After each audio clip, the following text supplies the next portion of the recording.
여러분, 오늘, 성도를 세우는 5가지 기둥 주제 가운데서 첫 번째 내용,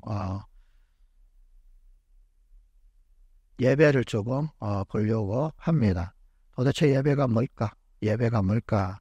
그리고 윌리엄 템플이라고 하는 분이 이런 이야기를 했어요. 예배가 뭐냐라고 했을 때, 예배는 하나님의 거룩함으로 양심을 환기시키고, 하나님의 거룩함이 우리 가운데 나타나면 우리의 양심이 산하게 환기가 된다는 거죠. 하나님의 진리로 마음을 채우며 우리의 마음을 뭘로 채울까?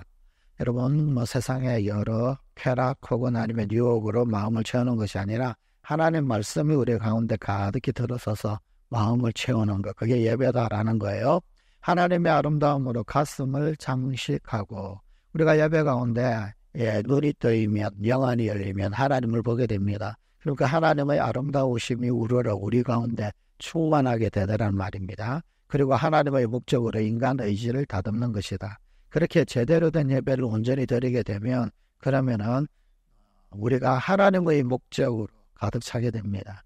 그래서 우리의 욕망이나 혹은 아니면은 나의 어떤 의지로 살아가는 것이 아니라 하나님, 경륜 하나님의 뜻, 하나님이 우리에게 원하시는 바 소원, 그것으로 우리의 의지가 발동이 되어지고 움직여 나아가게 되는 것, 그게 진정한 예배다라는 겁니다. 예배에 관한 굉장히 통찰력이 있는 그런 말이지요. 그죠? 예. 결국 예배란 무엇인가라고 하는 것, 예배가 뭔가라고 하는 것을 조금 살펴볼 때, 여러분, 예배는 먼저 우선적으로 첫 번째로 하나님을 경배하는 것입니다. 하나님 경배, 영어로는 워시예배라고 하기도 하고요. 저 경배라고 하는 말 무슨 말이냐면 엎드려 절하다라고 하는 그런 말입니다. 여러분, 우리가 하나님을 높이려야 높이기가 참 어렵죠. 그죠? 높이기 어려우니까 어떻게 하느냐면 내가 낮아지는 거예요. 내가 엎드려 낮아짐으로 말미암아서 하나님을 높이게 되어지는 거죠. 여러분, 그게 경배입니다. 결국 하나님은 지극히 높임 받으시기에 합당한 분이시더라 라는 겁니다. 예배는 하나님이 누구신가, 그리고 그 하나님께서 행하신 그 일들에 대해 존경심을 가지고 경외심을 가지고 그분을 경배하는 것이다 라는 겁니다. 히브리서 12장 28절에 그러므로 우리가 흔들리지 않는 나라를 받았은즉 은혜를 받자, 이로 말미암아 경건함과 두려움으로 하나님을 기쁘시게 섬길지니, 경건함 그리고 두려움, 그것으로 하나님을 기쁘시게 섬긴다라는 겁니다. 여러분, 두려움, 왜 두려움으로 하나님을 기쁘게 섬길 수 있을까요? 여러분, 하나님은 너무 거룩하신 분이십니다. 지극히 거룩하신 분이십니다. 그 지극히 거룩하신 그분 앞에 서게 되어지면은 우리의 연약함, 우리의 초라함이 그냥 고스란히 노출이 되거든요. 거기서 나오는 두려움을 말하는 겁니다. 그거를 경외라고 그래요. 두려워 떨므로 그분을 사랑하는 것, 그게 경외거든요. 여러분, 바로 그런 경외함으로 하나님을 섬기는 것, 그것이 바로 예배고 그것이 하나님을 경배하는 것이더라 라는 것입니다. 여러분, 또 시편 66편 4절은 온 땅이 주께 경배하고 그랬어요. 여러분, 주님을 경배하는 것은 사람만이 아니더라는 겁니다. 온 땅만 하나님을 경배할까요? 하늘의 해달 별들도 하나님을 경배하고요, 바람도 경배하고 바다도 경배합니다. 파도도 경배합니다. 이 세상에 존재하는 그 모든 것들은 다 하나님을 경배해야 된다라는 것이고, 그것이 예배입니다. 주를 노래하며 주의 이름을 노래하리이다 할지니라. 여러분, 우리가 구약에서 경외라고 했을 때 이 경외라고 하는 것, 그것은요 필연적으로 놀라움을 동반합니다. 여러분, 경외라고 하는 것은 두려워 떨므로 말미암아 사랑하는 것이다. 지극히 거룩하신 분 앞에 이 두려움이 생길 수밖에 없다고 그랬죠. 그죠? 또 뿐만 아니라 그 두려움과 함께 놀라움. 와, 정말 기가 막힌 분이구나, 정말 대단한 분이구나 라고 하는 놀라움이 또한 동반이 됩니다. 그 놀라움을 가지고 하나님을 사랑하는 것, 그게 바로 경외입니다. 경외. 참 놀라운 그런 어떤 깜짝 놀라는, 바로 그런 부분에서 하나님을 경배하는 것, 그리고 그것이 바로 예배더라라고 하는 것입니다. 자, 두 번째로 예배는 뭐냐? 예배는 하나님을 하나님으로 인정하는 것입니다. 경배할 뿐만 아니라 예배가 예배되기 위해서는 하나님을 하나님으로 인정할 수 있어야 됩니다. 그런데 어떤 경우에 우리는 하나님을 하나님으로 인정하지 못하게 되는 그런 경우가 혹 있을 수가 있습니다. 하나님을 하나님으로 인정한다라고 하는 말은 무슨 말이냐면 하나님이 전적으로 오롯이다라고 하는 걸 인정하는 겁니다. 하나님은 실수가 없으시다. 하나님은 맞으시다. 오늘 내가 처해 있는 상황, 환경, 형편 나는 이유 모르지만 혹 때때로 어떤 경우에 이유 없는 고난 내가 당하는 것처럼 느껴질지 모르지만 그럼에도 불구하고 하나님은 하나님이시다. 하나님이 맞다, 옳다 인정하는 것. 여러분 이것을 정말로 잘한 사람이 있었습니다.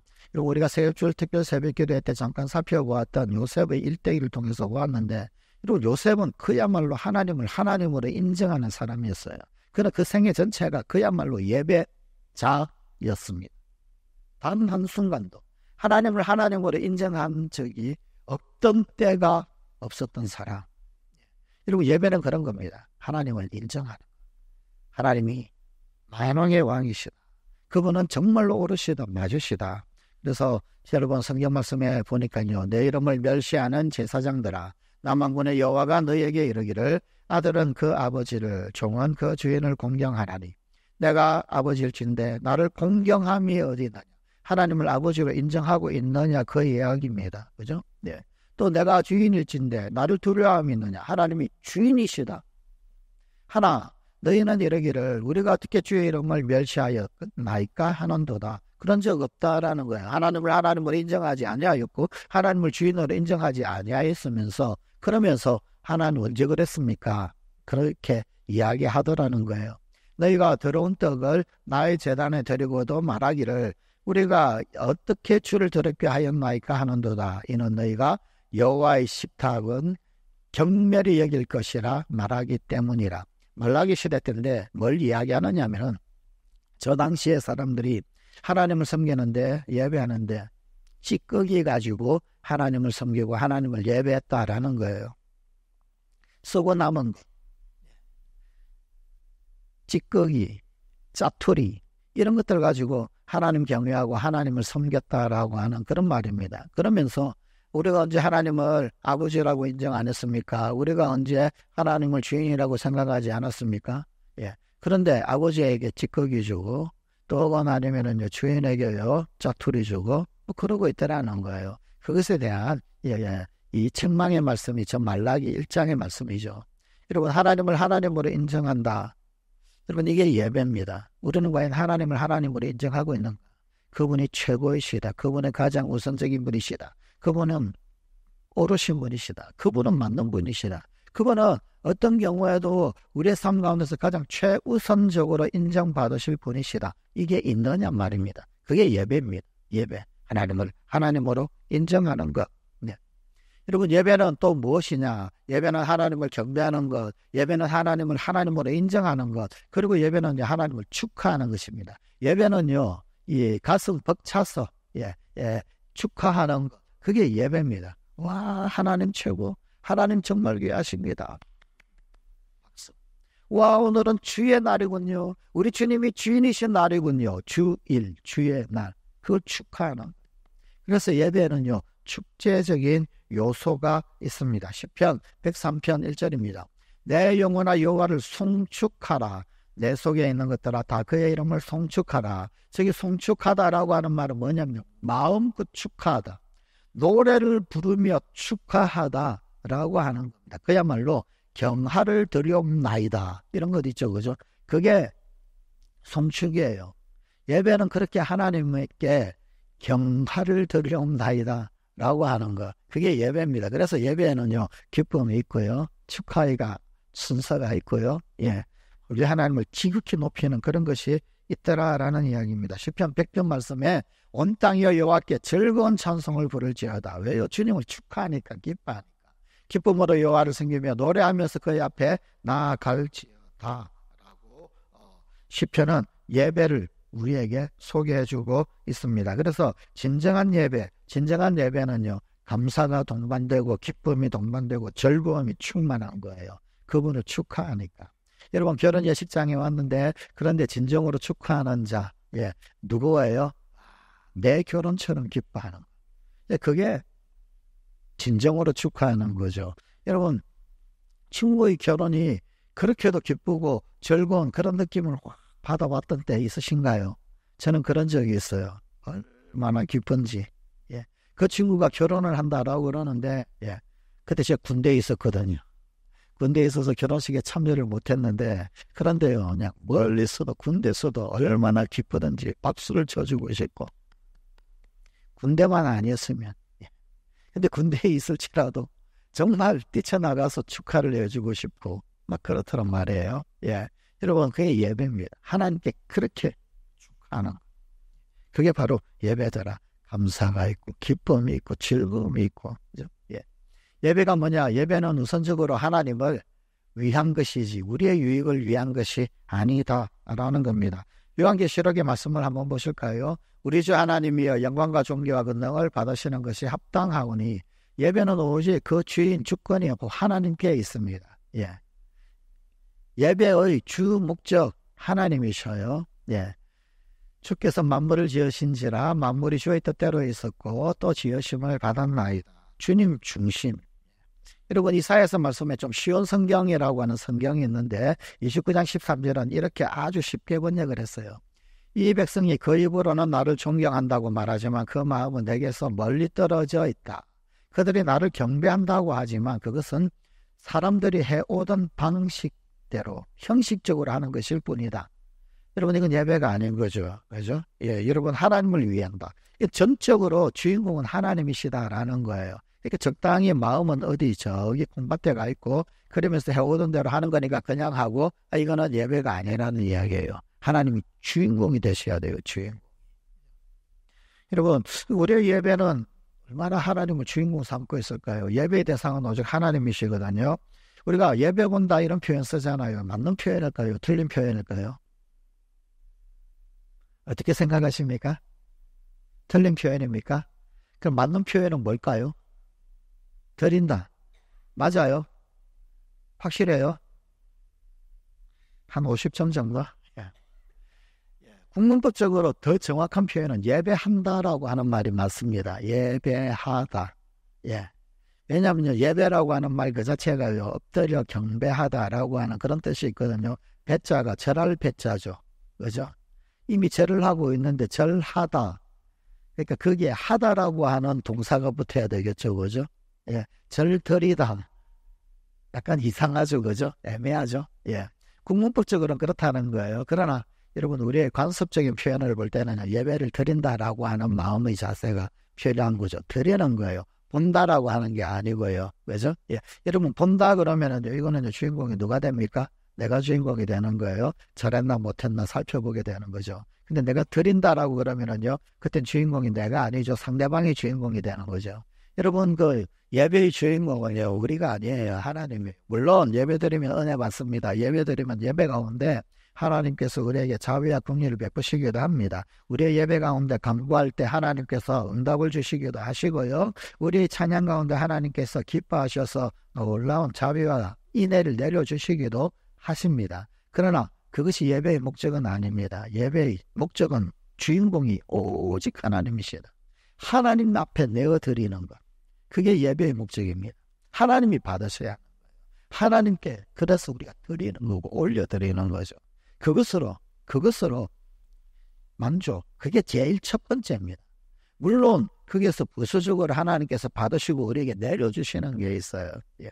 여러분, 영화 광해군에 보면은요, 그게 꼭 하나님 마음이 아닐까 싶어요. 가짜 왕이 이제 왕노릇 하면서, 그러면서 처음에는 뭣도 모르고 그냥 궁녀들이 그냥 갖다 바친 수라상을 전부 다 먹어버렸어요. 얼마나 귀한 음식이겠습니까? 얼마나 맛있었겠습니까? 배가 터지도록 먹잖아요. 그냥 이거 뭐 남는 것 없이 그냥 그릇을 딸딸딸딸 끓을 정도로 그렇게 막 먹고 그러잖아요. 그죠? 그런데 이 궁녀에게, 시중되는 나인에게 물어보죠. 식사는 했냐? 예. 몰랐어요. 예. 궁녀들이 다 식사를 안 했대요. 다 못 먹었대요. 아니, 왜 못 먹었냐? 그랬더니 수라상 올리고 거기에서 물려오는 거, 그걸 가지고 나인들이 식사를 하고 궁녀들이 식사를 하고 그런다잖아요. 여러분, 그 말을 듣고 가짜 왕이었던 그 광해군이 어떻게 합니까? 예. 오늘은 입맛이 없다고 뭐, 예, 가득 차려진 그 수라상을 물리고, 그 다음에 오늘은 이것이 맛있네. 그러고는 한 가지만. 그죠? 예. 약물만 막 밥에 비벼 먹고, 그러고는 다 물리고. 예. 근데 그 마음이 어떤 마음이에요? 예. 나인들이 굶지 않고, 궁녀들이 굶지 않고, 배부르게 먹기를 원하는, 가짜 왕이지만 사실은 진짜 왕의 마음을 가진 사랑이고 자비고 긍휼이고 그런 거죠. 그죠? 여러분, 예배 가운데 꼭 우리에게 그런 일이 일어납니다. 하나님을 향하여서 우리의 모든 것들을 다 올려드리는 거예요. 그 상에 모든 것들을 다 채워놓고 하나님 앞에 올려드리는 거예요. 그럼 하나님 다 받으시는 거죠. 그 수라상을 전부 다 받으셔도, 그래서 우리가 굶어도 그래도 좋은 게 예배입니다. 그런데 놀라운 것은 뭐냐면요, 우리 하나님께서요, 예, 그 수라상을 고스란히 우리에게 돌려주시는 거예요. 고스란히 돌려주시는 거예요. 그게 예배 가운데서 우리에게 나타난 은혜고 은총이고 자비고 긍휼이지. 그런데 이게 조금 궁녀가 나인이 잘못된 궁녀는 어떻게 되나요? 왕 욕하고 있는 거죠. 그죠? 와, 오늘은 너 고기 하나도 안 남기고 그냥 다 먹었네. 뭐 이러고, 그죠? 왜 우리한테 고기를 안 주냐고. 왜 우리에게 생사를 안 주냐고. 여러분, 그거는 안 나와도 아무 말 할 수 없는 거예요. 안 나와도 아무 말 할 수 없는. 그런데요, 오늘은 고기가 덜 나왔다고, 오늘은 생선이 그냥 덜 나왔다고, 오늘은 그냥 혼자서 그냥 밥을 그냥 왕이 다 먹었다고. 그건 나쁜 궁녀지. 그죠? 이건 나쁜 외인이고요. 그죠? 그런데 여러분, 우리 하나님은 참 좋으신 하나님이에요. 자비와 긍휼이 풍성하신 하나님. 당신이 굶으시더라도 우리에게 수라상을 물려주시는 거예요.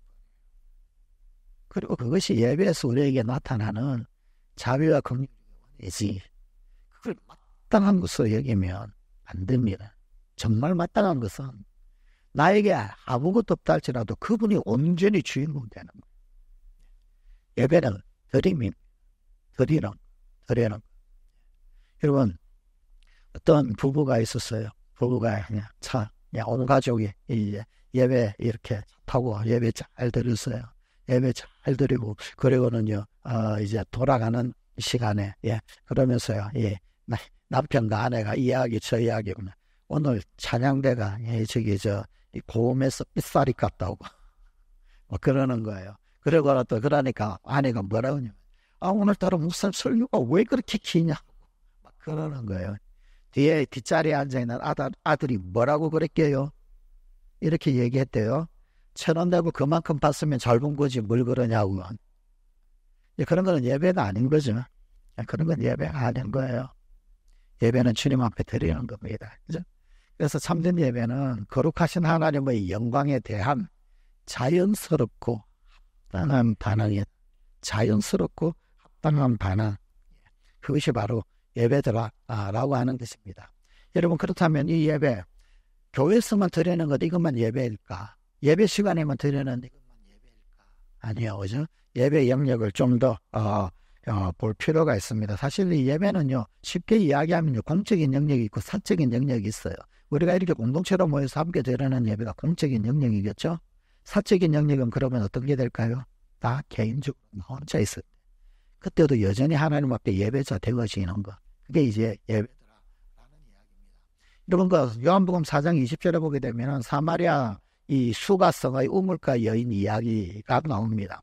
그녀가 뭐라고 이야기를 하느냐면, 우리 조상들은 이 산에서 예배하였는데, 저기 말하는 이 산이라고 하는 것은 이 구약 성경에 나오는 그리심산을 이야기합니다. 그리심산과 에발산 들어보셨죠?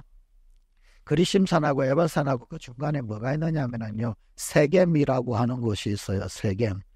여호수아 시대 때 굉장히 중요했던 지역이죠. 그리고 또 그 세겜 지역에 이 요셉의 무덤이 있습니다. 요셉.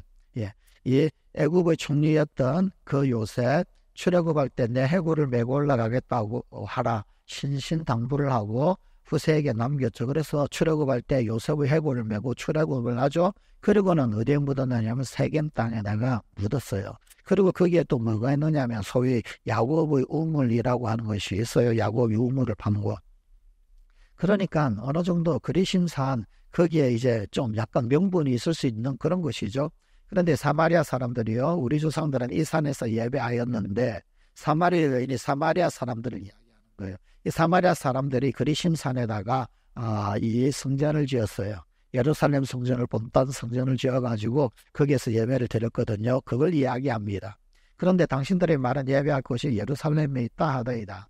예수께서 이르시되 여자여 내 말을 믿어라. 이 산에서도 말고 예루살렘에서도 말고 너희가 아버지께 예배 드릴 때가 이르리라. 그리고 저 예배 이 성전을 만들어 놓고요. 왜 그러냐면 이 사마리아 사람들이 이 예루살렘에 못 가니까 유대인들이 이 사마리아 사람들을 경멸을 했잖아요. 무시를 했잖아요. 그러니까 별도로 그리심산에다가 이 성전을 하나 만들어 버렸어요. 이 유대 역사가 요세푸스의 기록에 의하게 되면은 이 느헤미야서에 보게 되면은 산발랏이라고 하는 사람이 나옵니다. 사마리아 총독 산발랏 3세 때 그리심산 성전을 지었다. 요세푸스는 그런 식으로 이야기를 하고 있습니다. 그런데 거기에 대한 명확한 기록을 남기고 있는 자가 요세푸스밖에 없기 때문에 그의 말을 인용을 할 수밖에 없는 그런 상황인데 아마도 가능성이 굉장히 많이 있는 것 같습니다. 기원전 128년인가 126년인가 유대 잠깐 이제 하소모니안 왕조라고 하는 유대 독립운동이 있었습니다. 그때 이 하소모니안 왕조에 의해 가지고 그리심산에 있는 성전을 부셔버렸어요. 근데 부시고 난 다음에도 그 사마리아 사람들이 그 터전에 가가지고 예배를 드리고 그랬거든요. 그 배경입니다. 그 배경하에서 이 사마리아 이 수가성의 우물가 여인이 지금 이야기를 하는 거죠. 장소에 관해 묻는데 예수님은 뭐라고 이야기하시느냐라는 거예요. 장소의 문제가 아니다라는 이야기를 사실은 예수님께서 사마리아 이 여인에게 말씀을 해주셨죠. 자, 공적 예배가 있습니다. 공적 예배는 결국은 뭐냐면요, 구원받은 성도가 함께 모여서 예배를 드리는 것. 가시적이고 살아있는 모임. 우리가 지금 이렇게 함께 모여서 예배 드리는 거죠. 그죠? 약속된 시간, 약속된 장소에서 함께 모이는 걸 공적 예배라고 그럽니다. 그래서 그의 안에서 건물마다 서로 연결되며 주 안에서 성전이 되어가고 너희도 성령 안에서 하나님이 거하실 처소가 되기 위하여 그리스도 예수 안에서 함께 지어져 가느니라. 함께 지어져서 하나님의 거룩한 성전을 이루어가는 것. 그래서 여러분 이 벽돌을 교회라고 이야기하는 거 아니에요. 하나님 백성들의 모임 그 자체를 교회라고 그러죠. 그죠? 그리고 이 하나님 백성들이 교회를 이룬 그것이 바로 공적 예배더라라고 하는 것입니다. 여러분, 그래서 하나님은요 아주 특별한 건물을 가지고 계신데 그 건물은 뭐냐면요 성도들의 모임이라는 건물이에요. 하나님은 성도들의 모임 그 안에 거하시는 분이십니다. 그리고 그 안에서 예배가 일어나는 거죠. 이걸 공적 예배라고 합니다. 개인적으로 하나 얻는 것도 있겠지만 그러나 개인적으로 얻을 수 공적 예배에서 그런 것들을 많이 얻을 수가 있어요. 도대체 사도들의 가르침이 있었고요. 서로 교제함이 있었고요. 모여서 가능한 거였거든요. 모였을 때 가르침이 있죠. 그죠? 배움이 있는 거죠. 그죠? 그리고 서로 교제함이 있는 겁니다. 나 혼자 있는데 무슨 교제가 있겠습니까? 그죠? 그리고 떡을 떼어서 서로 먹고 나누어지고 하는 것들이 있더란 말입니다. 그리고 기도하기를 힘썼는데 저기 말하는 기도하기를 힘썼다라는 것은 함께 힘을 모아서 합심 기도했다라는 겁니다. 여러분 나 혼자서 기도하는 것보다 기도의 동력자가 있어서 함께 합심 기도하는 것 이게 훨씬 더 능력이 있고 훨씬 더 힘이 있고 훨씬 더 은혜가 있고 그런 거 아니겠습니까? 그죠? 그렇게 할 때 어떤 일들이 일어나느냐 기사와 표적이 나타나고요. 믿는 사람들이 다 함께 있어 모든 물건을 서로 통용하게 되는 무엇보다도 함께 있을 때 그때 어떤 일들이 있게 되느냐면 공동체의 역경성만 있는 것이 아니라 서로 돌아보고 격려하게 되어지는 일들이 있게 되더라는 거예요. 서로 돌아보아 사랑과 선행을 격려하며 모이기를 피하는 어떤 사람들의 습관과 같이 하지 말고 오직 그날이 가까움을 볼수록 그리하자. 여러분 하나님은 예배를 사용하셔서 우리로 하여금 다른 사람을 돌아보게 하십니다. 그래서 예배가 안 돼 있어야 하는 것은 뭐냐면요 공동체성에서 서로 돌아보는 거예요. 그러니까 나 혼자만이 아니라는 겁니다. 함께 서로 돌아보는 거예요. 예배 가운데 이것이 반드시 있어야 합니다. 모일 때 F 목사님이 이 감옥에 갇혔어요. 예. 나치에 의해서 죽기 전에, 예. 죽기 전에, 예, 뭐, 이 나를 따르라 라고 하는 책을 쓰기도 하고, 옥중서신이라고. 그에 갇혔을 때, 찬송도 뭐 부르게 하고요. 예, 그럼에도 불구하고 예배를 드리는데, 어떻게 예배를 드렸느냐 하면, 자기가 평소에 암송했던 말씀, 그 암송했던 말씀을 되새기고 떠올리는 거예요. 예. 그리고요, 또 이제 속으로 찬송을 되뇌이고. 그런데요, 예, 머리끝이 쭈뼛하면서 소름 돋을 때, 혼자 흥얼흥얼 찬송을 불렀는데, 다른 방에 있는 사람,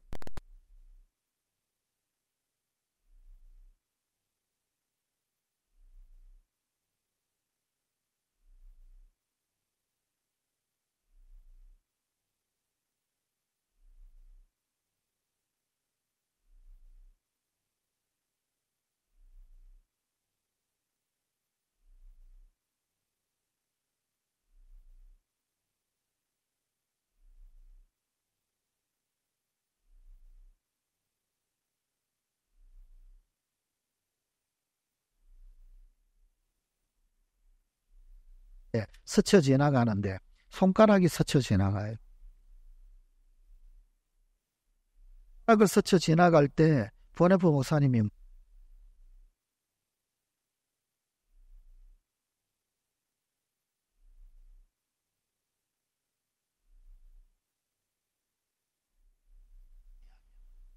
그렇게 예배를 하나님 앞에서. 그런데 한번 생각해 보십시오. 혼자만 있다가 그 그리스도인 또 다른 몸된 지체, 누군지도 몰라요. 아마 아는 사람도 있겠지만 모르는 사람들이 더 많지 않았을까요? 그런데 스쳐 지나가는데 손가락 스쳐 지나간 그때 하나님 앞에 머리카락 쭉 빗서는 예배를 느꼈다. 그 감동을 가지고 글을 썼어요. 죽기 전에 책을 남기고. 예배는, 영적인 예배는 그런 거예요. 다른 사람들을 돌아보며 격려하게, 이름도 몰라도 누군지도 몰라도 손가락 끝만 스쳐도 그것이 격려가 되었던 거고, 그것이 위로가 되었던 거고, 그것이 공동체 예배가 되었던 겁니다. 여러분, 그렇게 예배는 귀하고 소중하고 우리에게 엄청난 은혜와 능력을 주셔요. 물론 우리가 그것 받기 위해서 예배하는 건 아닙니다. 그러나 말씀드렸죠. 왕이 굶어가면서 수라상 다 내어주는 그런 하나님. 공동체 예배 가운데 하나님은 그렇게 은혜도 베푸신단 말이에요. 그러니 공동체 예배, 나 혼자서 개인적으로도 예배를 드려야 합니다. 모든 성도는 성령이 거하시는 거룩한 하나님의 성전이죠. 여러분, 우리 몸 자체가 성의 영광을 돌려라. 왜요? 예, 왜? 우리는 나 개개인이 성령의 전이라는 겁니다. 근데 성전은 어떤 곳이에요? 하나님 앞에 예배 드리는 곳. 그렇다라고 그런다면 나 개인, 내 몸 가운데서도 나 하나의 사람도 성전이다. 그렇다라고 그런다면 나는 당연히 내 안에서 혹은 내 몸 가운데서 예배가 일어나야 돼. 또는 개인적 예배를 받는, 이 삶 속에서 시간과 장소에 제한받지 않고 삶의 예배를 드립니다. 이런 예배를 삶의 예배라고 그럽니다. 내 몸으로 내 개인이 하나님 앞에 드리는 예배. 해 돋는 데서부터 해 지는 데까지 여호와의 이름이 찬양을 받으리로다. 해 돋는 데서만 아니요, 해 지는 데서만 아니요, 모든 곳에서. 장소 불문, 시간 불문, 하나님 앞에 개인적으로 예배드리는 예배자가 되어야 하는 거예요. 예. 여러분, 오늘 우리 같은 강원도의 이 산하에 있는 저기 시골에 정말, 예, 교인 10명, 예, 10명 있는, 예, 곳에 어떤 목사님 그 자제분 장학금을 좀 전달을 하고 왔어요.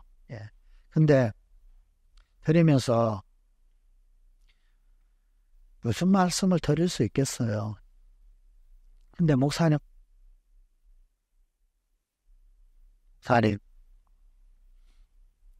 예배가 있는 그곳이 선교 현장입니다. 선교, 전도는 다름 아닌 십니다. 그처럼 그냥 별 뜻 없이 그냥 스쳐 지나가면서 그 말씀을 드렸어요. 근데 목사님이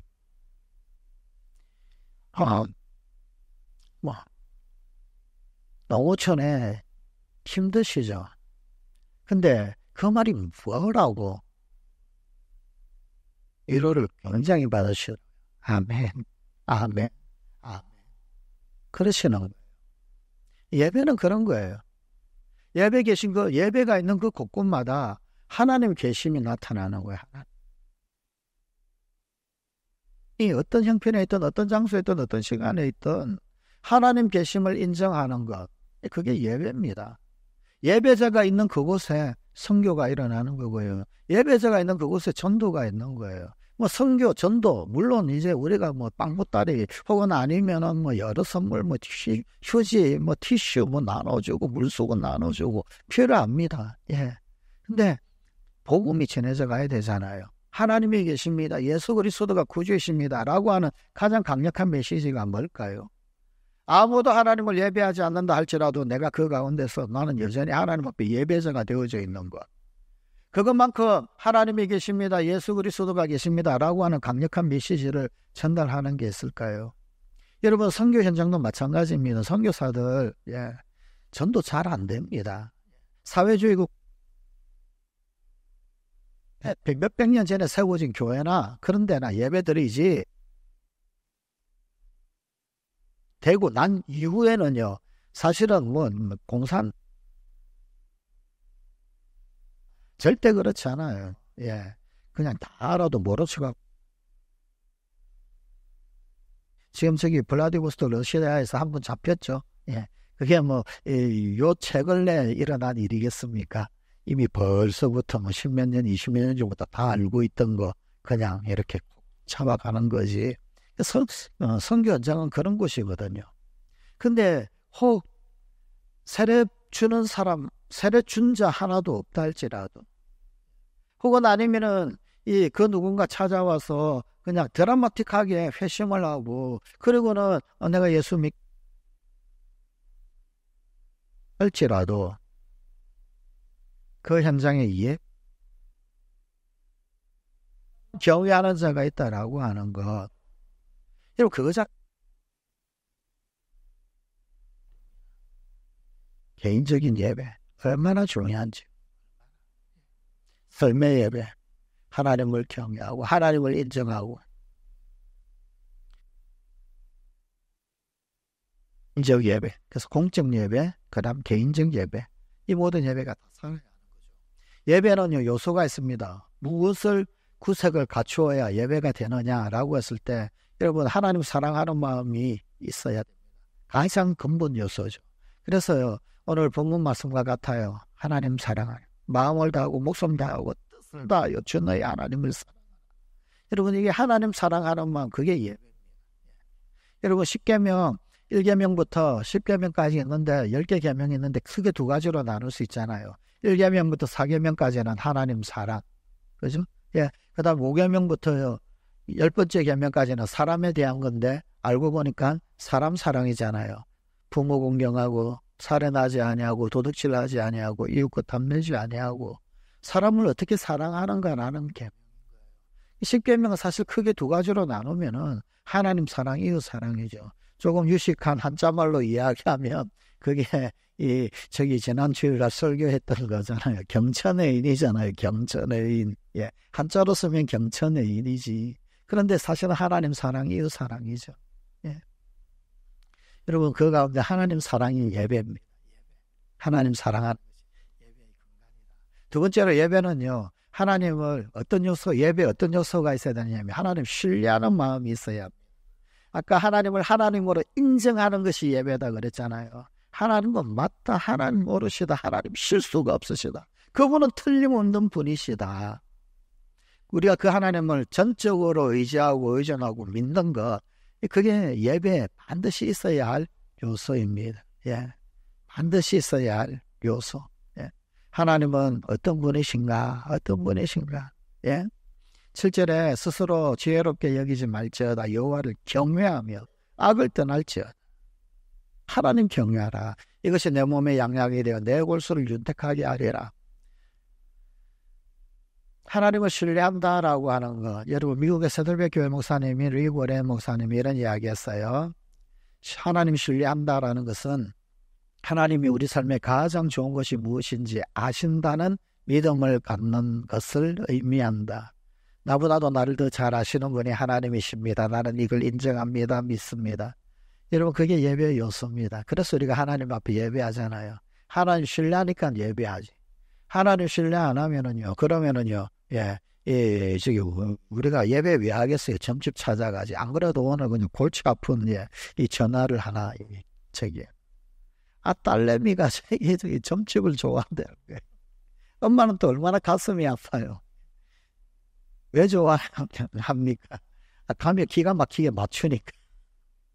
기가 막히게 맞출 뿐만 아니라 뭐 또 제시도 하고 그러니까 이 답답한 인생살이 가운데서 뭔가 하나 돌포가 막 생기는 것 같고 막 그렇잖아요. 그죠?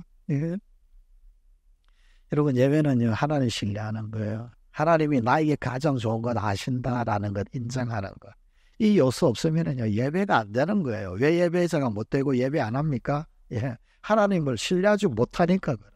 하나님을 신뢰하지 못하니까. 하나님을 사랑하는 요소, 하나님을 신뢰하는 요소.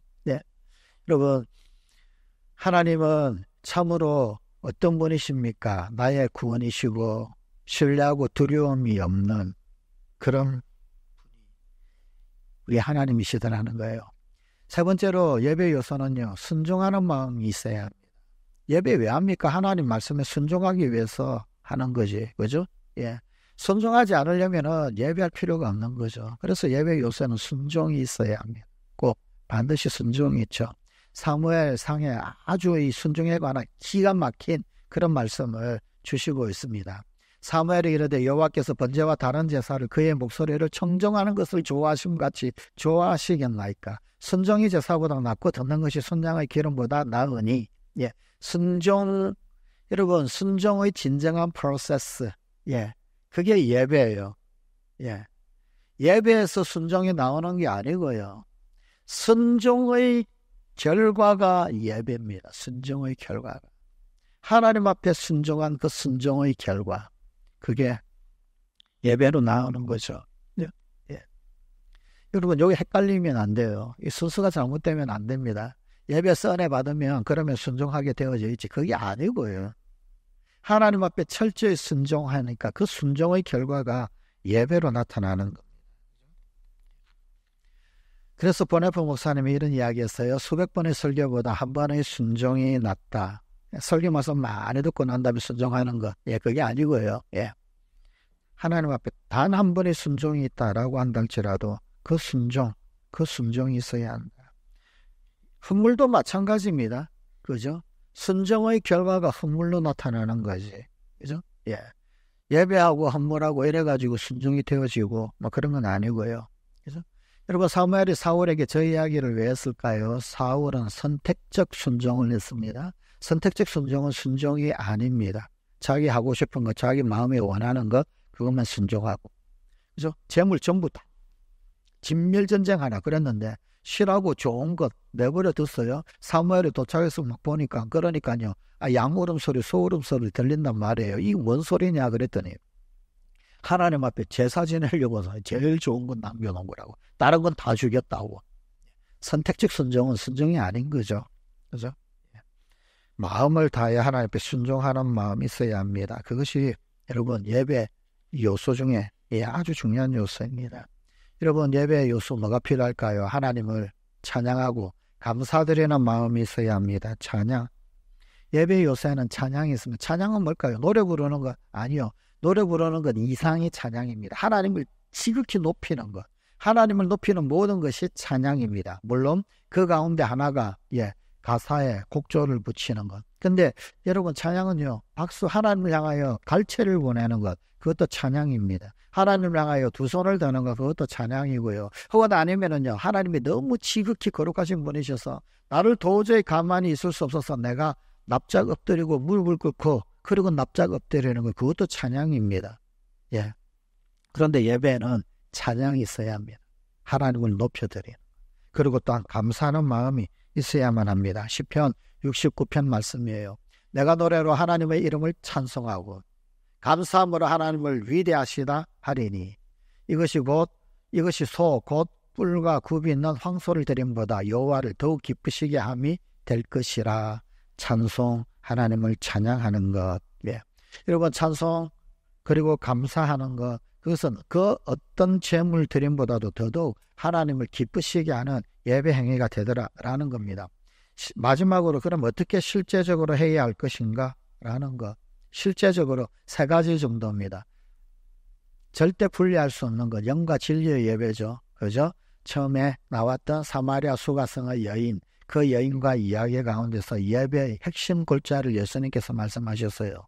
여인은 어디에서 예배 드려느냐 되느냐 라고 하는 질문을 했지만 예수님의 답은 뭐냐면 장소의 문제가 아니다 라는 겁니다.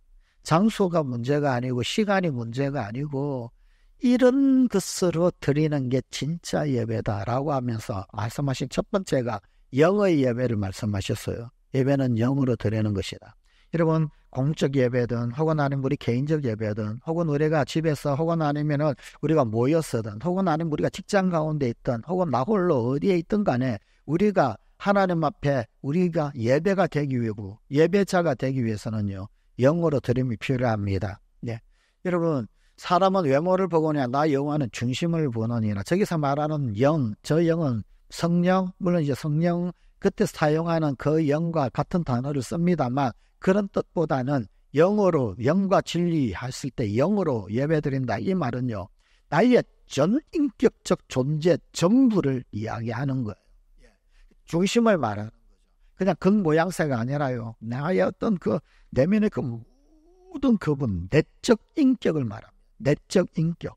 전인격인데 전인격이긴 전인격인데 나의 내적 인격, 내 안에 있는 모든 감정, 내 안에 있는 모든 영혼, 내 안에 있는 모든 마음, 그것들을 총동원한 내적 인격, 그걸 영이라고 표현하고 있는 거예요. 예. 나의 모든 내적 인격을 총동원해서 그게 중심인 거죠. 예배 드립니다. 여러분, 이게 실제적으로 예배 드리는 거예요. 우리는 영으로 예배 드려야 합니다. 이것은 다시 말하면 어쩌면은요, 깊은 감정의 표현을 의미하기도 합니다. 우리 가운데 아주 깊숙한 그곳 가운데서 하나님을 향한 그 끓는 감정들, 그것들을 동원해서 드리는 그런 예배. 그리고 예배는 진리로 드리는 거예요. 영과 진리로 드릴지라. 어디에서 드려야 하나요? 아니, 그게 아니에요. 그게 중요한 게 아니야. 예배 영이 있는지, 예배 진리가 있는지. 진리는 하나님의 말씀을 이야기하는 거죠. 그래서 토니 에반스가 이런 이야기했어요. 예배의 연료는 하나님의 진리다, 말씀이다라는 거예요. 그리고 예배의 용광로는 사람의 영이다. 하나님의 말씀, 그 진리가 있고 거기에 사람의 영이, 감정적 모든 표현들이 다 쏟아부어질 때 활활 타오르게 되어지는 거죠. 그래서 예배의 불길은 성령이시다. 그거를 더 활활 타오르게 할 때 성령 역사하신다는 거예요. 이 3가지가 함께 모일 때 당신은 예배한 것이다. 여러분, 영으로 예배 드린다라고 하는 게 감정적 표현이다라고 그런다면요, 진리로 예배 드린다라고 하는 이야기는요, 지성적 표현이에요. 지성적 표현. 이걸 총동원해서 하나님 앞에 예배 드리는 거죠. 여러분, 예배자의 머리는 차가워야 합니다. 그러나 예배자의 가슴은 뜨거워야 합니다. 예배자는요, 차가운 머리 그리고 뜨거운 가슴으로 하나님 앞에 예배 드려야 하는 거예요. 진리로 가득 찬 머리, 그리고요, 하나님에 대한 경외심 가득한 가슴, 이걸로 예배 드리는 겁니다. 그게 영과 진리로 예배 드리는 거죠. 그리고 한 가지 더, 의 예배. 흔히들 그런 표현 많이 합니다. 삶이 예배가 되어야 한다. 맞습니다. 삶이 예배가 되어야죠. 우리의 삶 자체가 거룩한 산제물이 되어야 합니다. 로마서 12장 1절.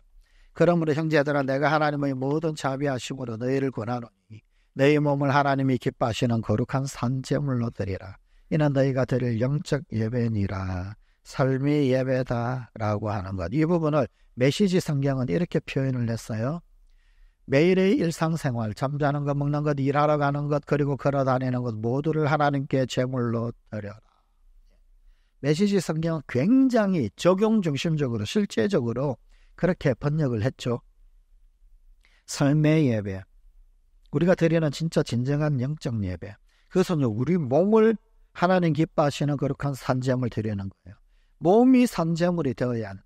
우리의 삶이 산제물이 되어야 한다라는 거죠. 삶 그 자체가 예배드라라는 겁니다. 그런데 우리가 선뜻 그렇게 하나님 앞에 우리 몸을 드리지 못하는, 선뜻 하나님 앞에 우리 자신들을 삶을 드리지 못하는 이유가 있을까요? 있다면 무슨 이유 때문일까요? 세 가지 정도 있을 겁니다. 하나는요, 불확실함에 대한 두려움 때문. 잘 모르겠거든요. 불확실한 것 같거든요. 앞이 안 보이거든요. 아무리 나누어드린 유인물을 보아도 안 나오는 말입니다. 불확실함. 그에 대한 두려움이 있어요. 그러니까요, 우리의 삶을 드리지를 못하는 거예요. 그래서 아까도 나왔죠. 확신이 있어야 한다. 하나님 신뢰할 수 있는 분, 하나님에 대한 신뢰가 있어야 예배 드릴 수 있는 거죠. 또 우리 자신을 선뜻 드리지 못하는 이유가 뭐가 있을까요? 교만함 때문입니다. 내가 나를 더 잘 안다. 내 관한 거는 내가 안다라는 거예요. 내 생각이 있고 내 판단이 있는 거예요. 한 가지 더 있다면요, 혼돈 때문입니다. 우리가 살고 있는 이 시대가 막 너무 과잉정보 시대예요. 누가 여기서는 이렇게 이야기하고 저기서는 저렇게 이야기하고 얼마나 이야기들이 많은지, 말들이 많은지. 그 속에서요, 오히려 선택을 더 못하는 거죠. 더 혼란스러운 거예요. 더 혼돈이에요. 이 말 들으면 이게 맞는 것 같고, 저 말 들으면 저게 맞는 것 같고, 저 책을 보면 저 책이 옳은 것 같고. 이런 혼돈의 시대, 더더욱 예배의 결단이 필요합니다. 나는 영과 진리로 하나님 앞에 서리라. 그리고 그 영과 진리로 하나님 앞에 선 그 결과가 내 삶이 되리라.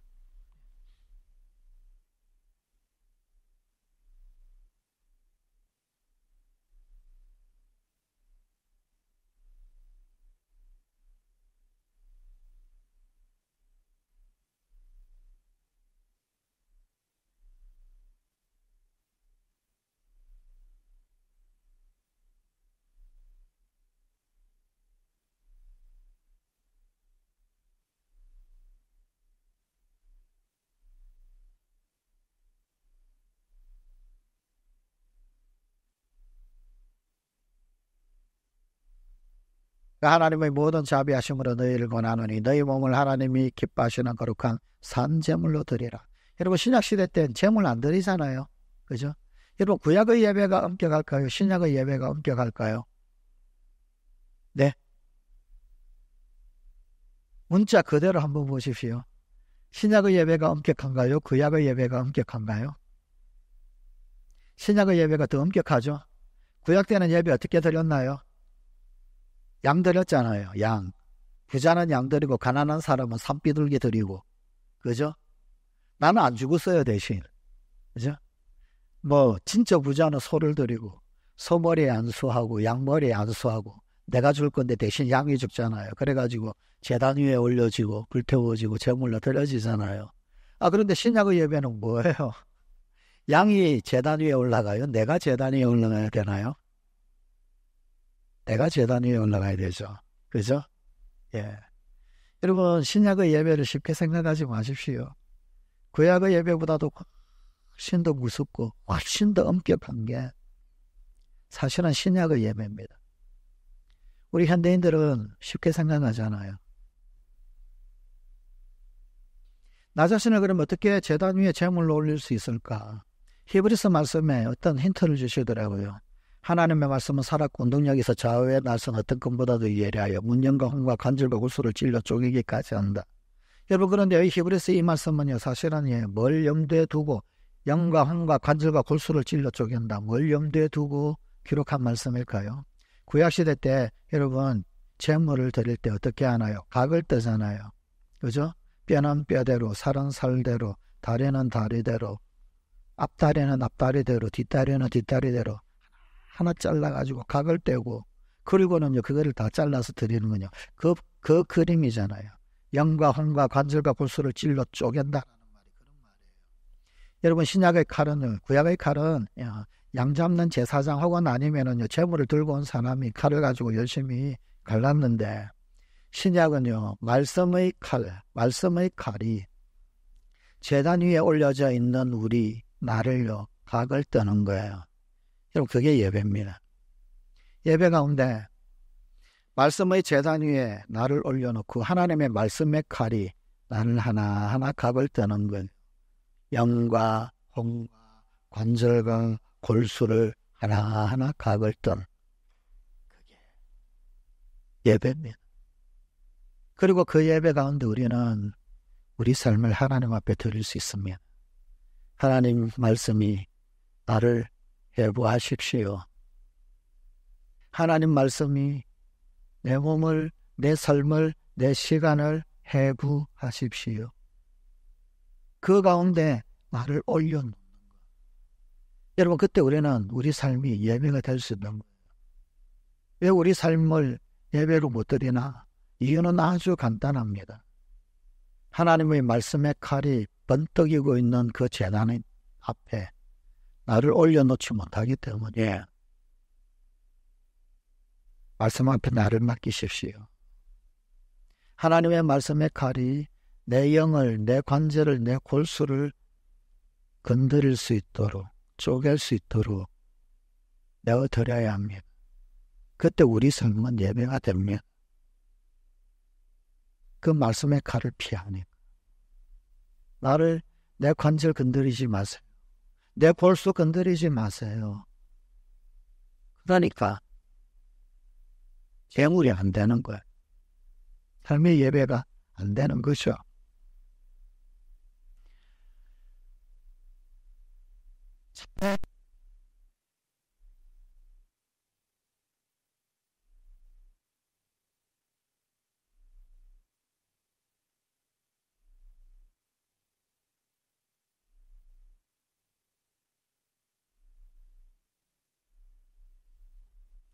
여러분, 나누어드린 유익물 보시고 개인적으로 적용하시고 오늘 기도하시면 좋겠습니다. 우리 반주해 주시고요. 저 적용을 따라 손을 한번 좀 기도하면 좋겠습니다.